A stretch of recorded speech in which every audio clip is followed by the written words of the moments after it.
Yo Yamamo Akwaba Sh0ck so eba POG Media so yes so safe no aba obe subscribe na wa like dwumadie no e de ama obetimi so ahye dwumadie no na afoforo enso ensa akabian. Please click on the notification bell no so send be ya ye the any hot political news be better platform no so awon so no de eko ene de eba ye ko yensem num na ye de nsem bebre no abrewo no ye bo e de ra ye John Dumelo ye akache na ye de nsem ni pi e de abremo enra okoye some interview bi a ode nsem bebre ye de etudwa efa ye Ghana ya memu hu and don another John Dumelo actress no kre ampa politics na uremu no enye for joke na emum no for the betterment of Ghana yen koso and especially emrahye na say constituency oye de all pre no omumpuntu ena ehia no pint na wagada this knowledge a opese ode yeden opese ode bano na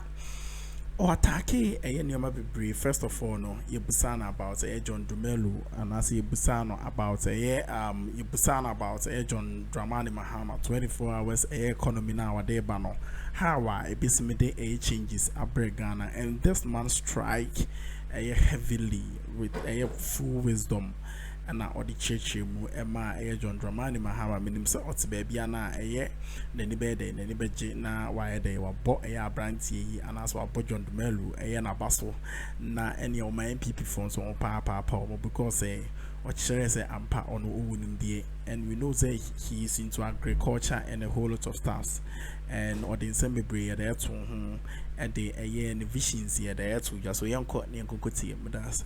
Dumelo is right here. He's our guest and he's vying for the seat to become the member of parliament for Ayawaso West Wuogon.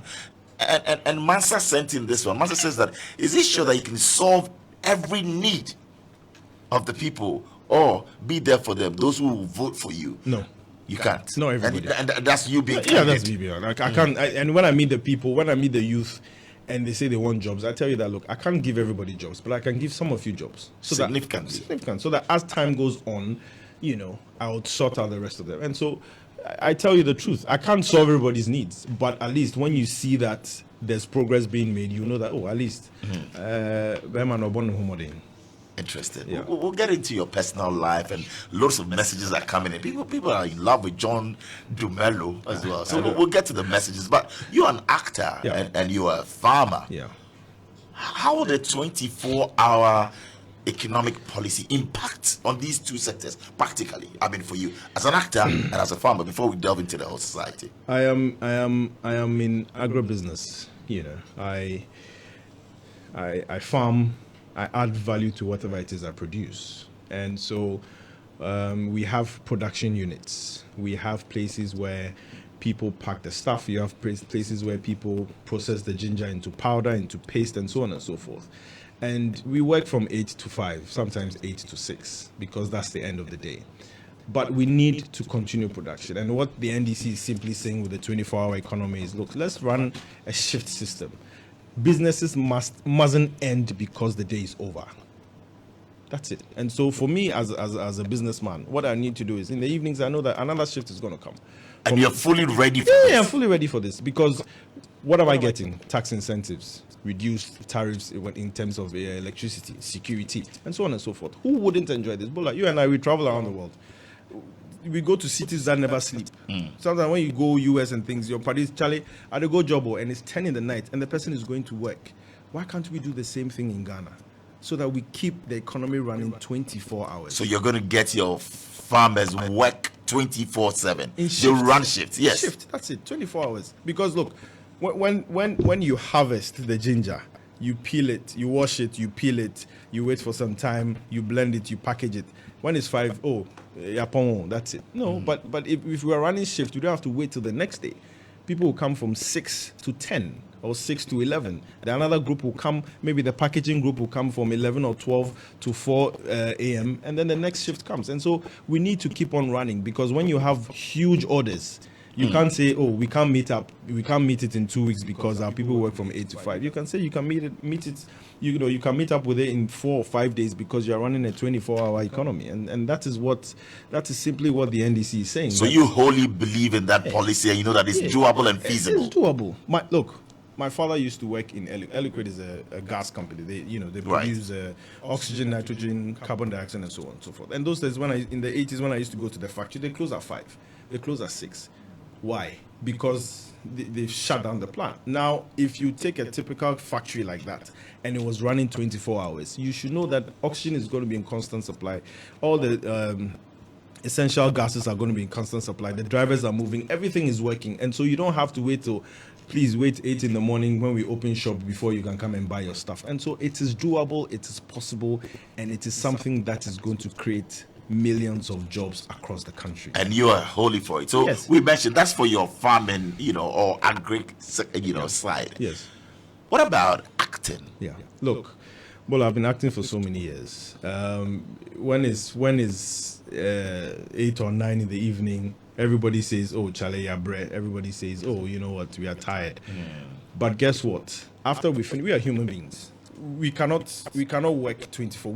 I cannot work 24 hours. And so we have to run shift.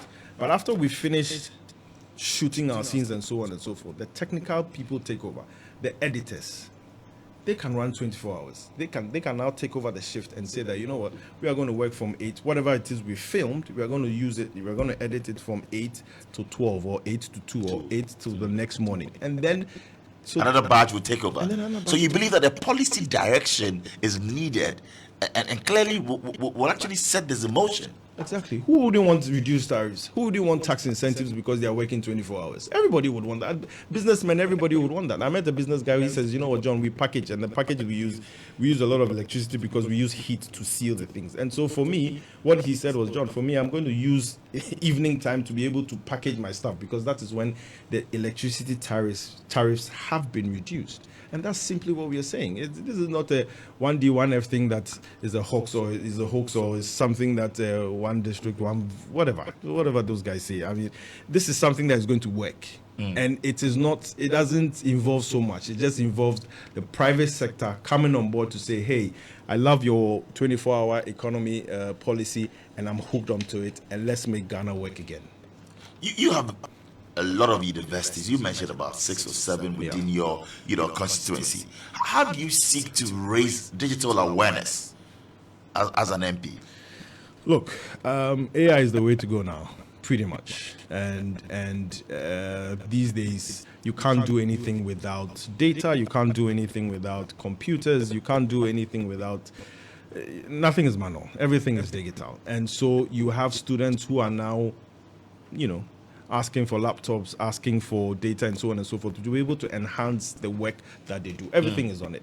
And so the first thing, I wish I could do, which I started in 2020, was giving out free laptops to the students. So the government is doing that now. Will you hail such, a policy? They're giving out laptops.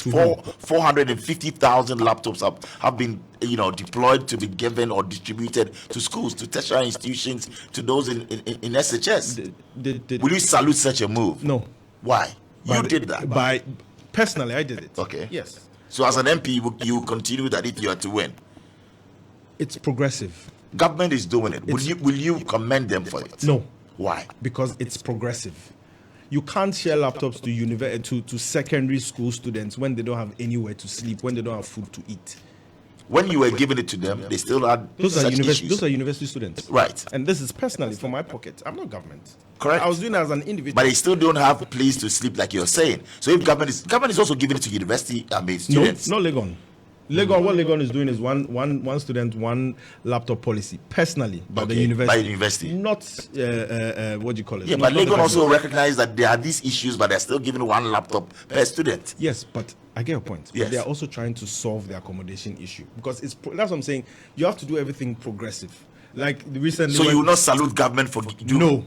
How can you go and give iPads and stuff to what?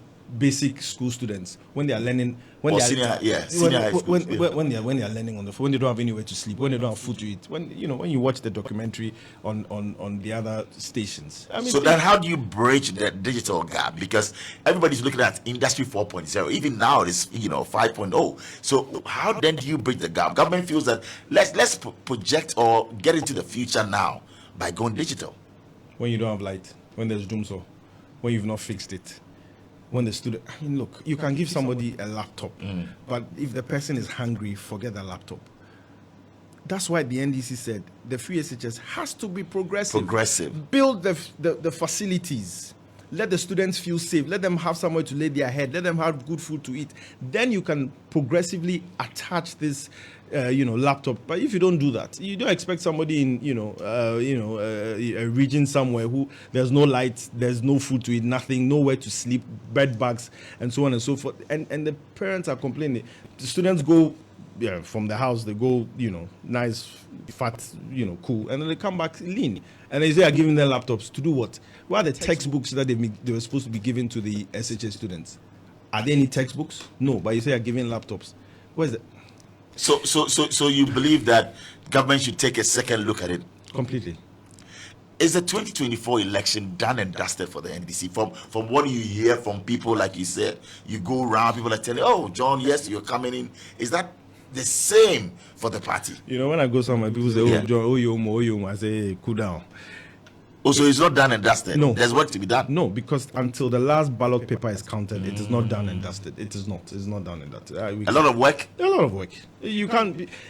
People cannot say, okay, yes, people are fed up with MPP, so NDC, it's a done deal for... It is not a done deal. It's not a given. Till the last ballot paper is counted across the country and President Mahama has been declared the winner, and most of our MPs, including myself, are in parliament. So it is not... We have to be vigilant because these guys are going to steal. Are you afraid of that?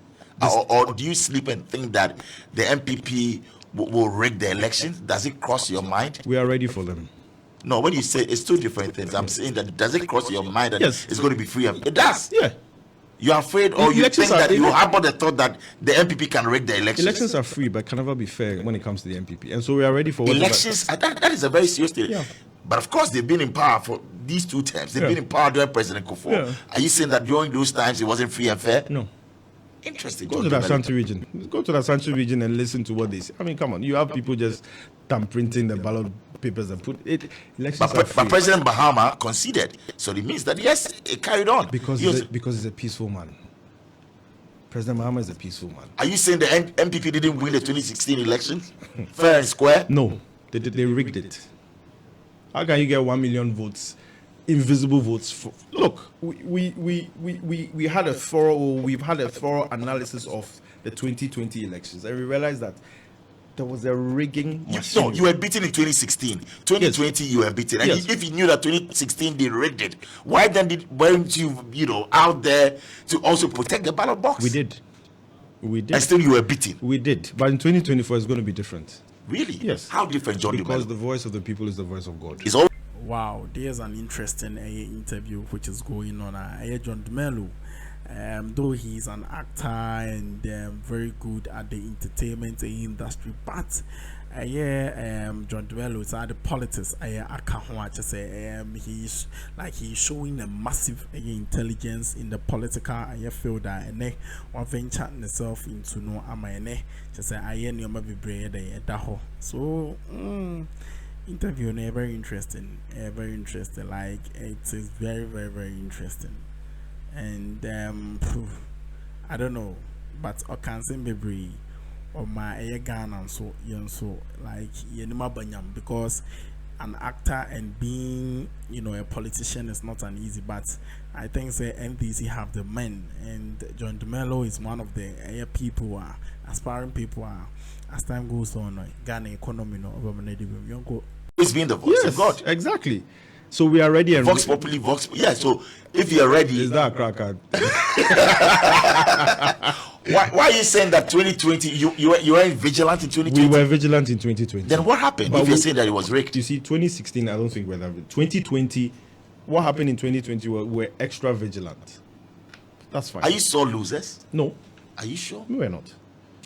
We're not so losers. So what are you going to do in 2024 that you feel that? Extra vigilant. Yes, but the And MPP we will are also going be to- extra no, vigilant no. and they say it's free and fair. No, it is not free and fair for them. They're going to rig the elections. Do you know the things that they're doing? What are they doing? And oh no, I know if you talk. Bola. Really? No. And so we are ready, and we are ready for them in 2024. Are you not just putting something out there so that in the events that you don't win? No. We are winning. There's no event matter. We are winning the 2024 election, hands down. What makes you so sure that John Mahama will win the presidential elections? Because of one, what the people are saying. President Mahama is a truthful man. And all the things he said, people are now coming to realize that, say Akwe MPP for they've lied to us. He was truthful about everything that was going on in the country. But people turn that truth to, this. When was the last time any MPP official has come out to say, because of the doom, so yes, we admit there's a problem and so and so and so. They'll tell you bring your own timetable if there's doom, so. How can you say that? To my question, what makes you so sure that President John Mahama will win? Everything points to the victory of NDC in 2024, including what the people are saying. Two things. Including, one, what the people are saying, and two, the measures we've put in place to be able to win the election. So, are you saying that come 7th January 2025, President Mahama will be holding that sword, and he'll be elected, or he'll be sworn in as the president of this country 2025. And it's going to be one touch? One touch. Really? One touch. There are two independent candidates, or if you want, two people, strong people, at least for now. Mr. Alan Kojo, Chairman saying, Nana Kwame Bediako. I mean, these are forces that people feel that if not for nothing at all, they can push this election to a second round or make it a difficult contest. Do you agree? They could push it to a second round.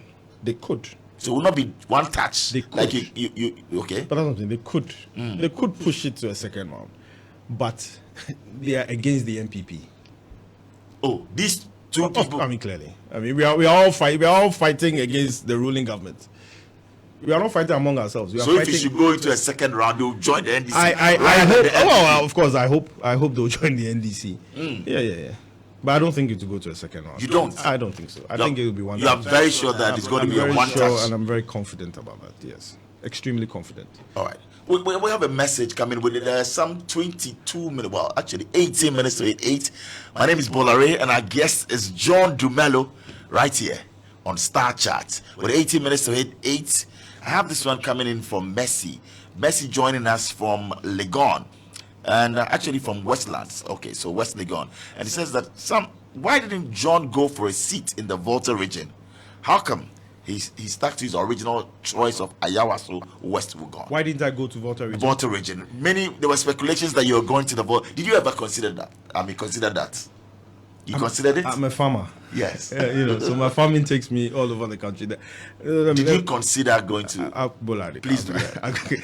There was a time I went for an event in somewhere in the eastern region, and it was just 3 hours I spent, and they were like, John, can you contest my?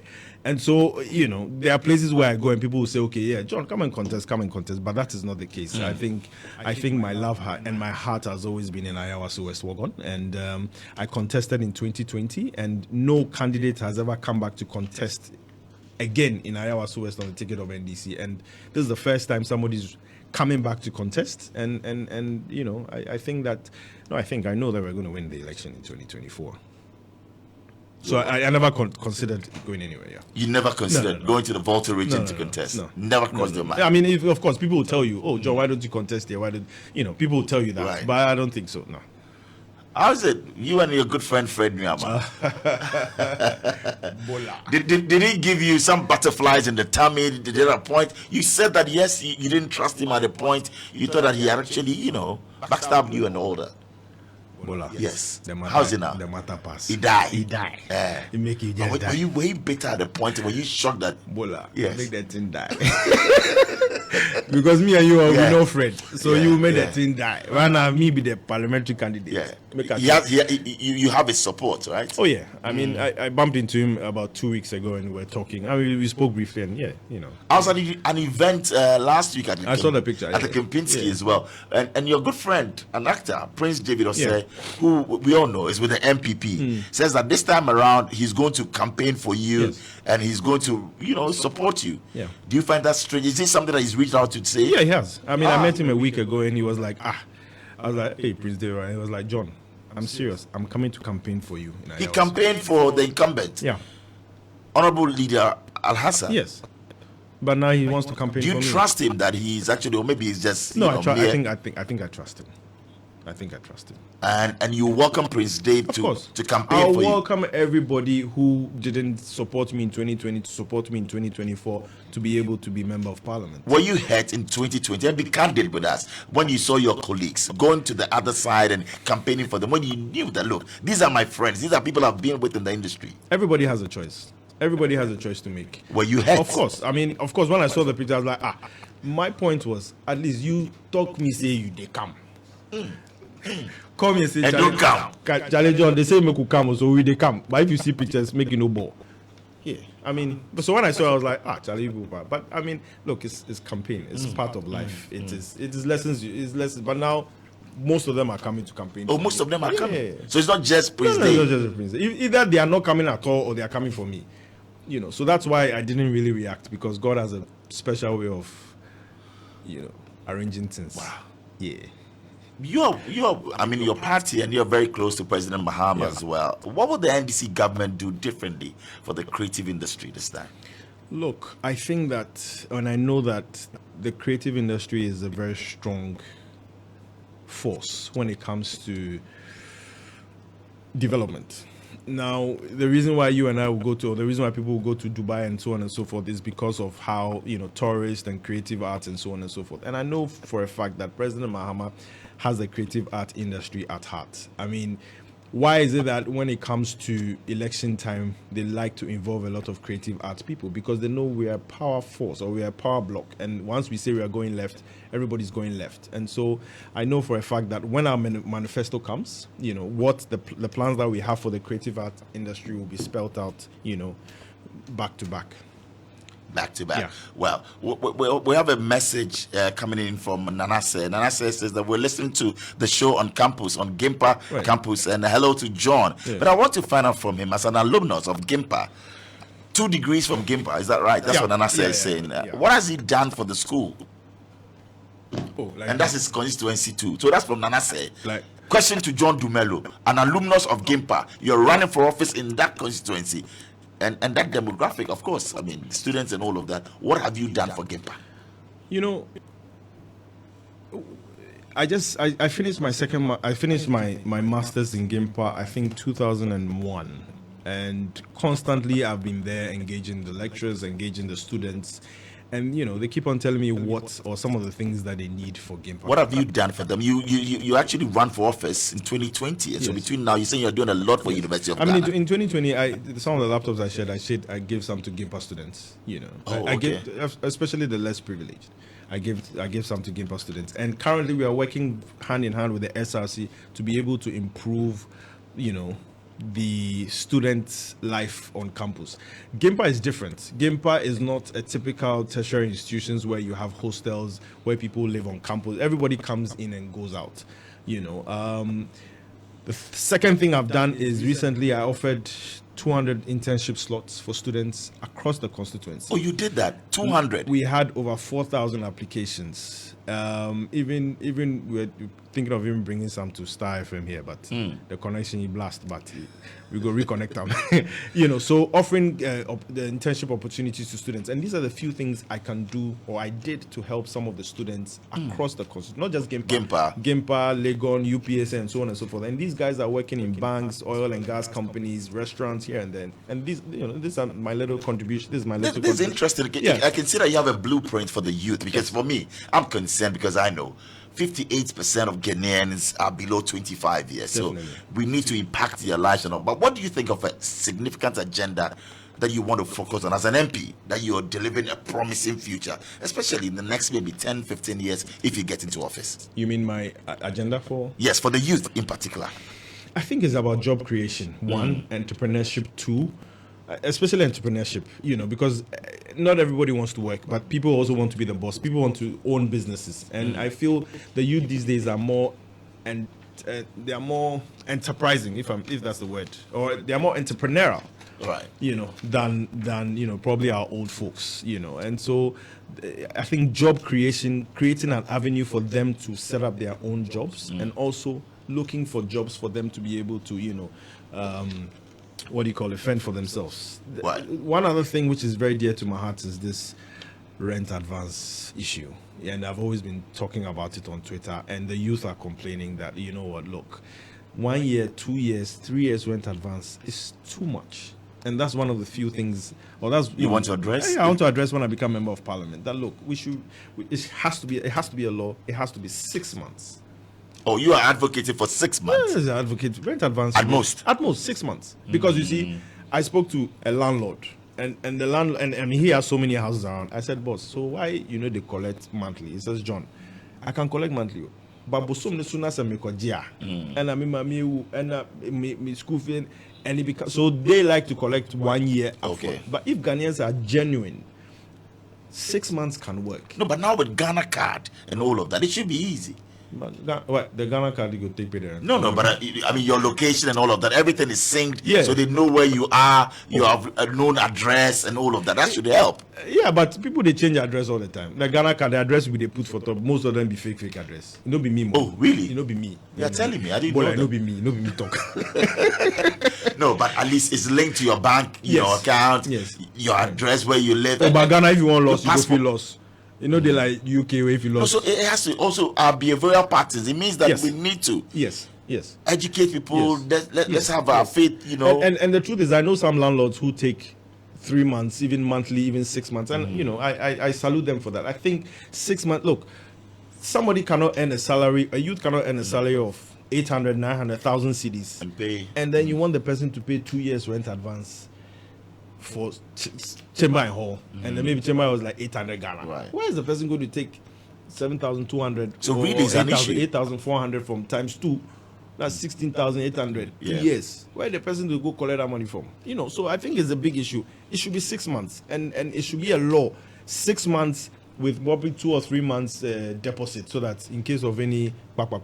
And you believe that it's something that if NDC should come to power, you push for that to be addressed? I'll push for that. 6 months. Straight up. Look, there will be a lot. People will have a lot of disposable income. People will have a lot of money to do other things. And once it's 6 months, it's 6 months. Time no so now. So other countries are doing monthly.